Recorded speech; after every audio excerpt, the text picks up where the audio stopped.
Women కి లేదా wife కి కరెక్ట్ ఉండే డెలికసీస్ అంతే కదా సార్. వాటి తాలూకు పర్సనల్ ఆస్పెక్ట్స్ ని అటెండ్ అవ్వగలిగినప్పుడు మ్యారేజెస్ ఎప్పుడు అవును సార్, ఎందుకంటే ఎప్పుడు కూడా చూడండి, మగాడు ఒక పిల్లని పెళ్లి కోసం వెతికినప్పుడు మా అమ్మా నాన్నని బాగా చూసుకునే, మా ఫ్యామిలీని అర్థం చేసుకునే అమ్మాయి కావాలని వెతుకుతారు కదా. అదే సేమ్ మీరు అమ్మాయి వైపు ఉన్న మీ అత్తామామల్ని కూడా బాగా చూసుకుంటే ఈ వచ్చే అమ్మాయి కూడా మీ అమ్మా నాన్నని బాగానే చూసుకుంటుంది. కరెక్ట్. ఒక మగవాడు అమ్మాయి తరపున ఉన్న ఫ్యామిలీ వాళ్ళని బాగా చూసుకున్నాడు అనుకోండి, వాళ్ళ అత్తామామల్ని ఆయన అంత రెస్పెక్ట్ఫుల్గా ప్రేమతో చూసుకున్నారనుకోండి, ఇంకా ఈయన చెప్పాల్సిన అవసరమే లేదు.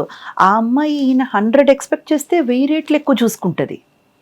సో అలా మ్యూచువల్గా ఆ ప్రేమ అనేది ఉంటే కరెక్ట్గా ఉంటుంది. సో ఈ విషయంలో కూడా మీరు బ్లెస్డ్.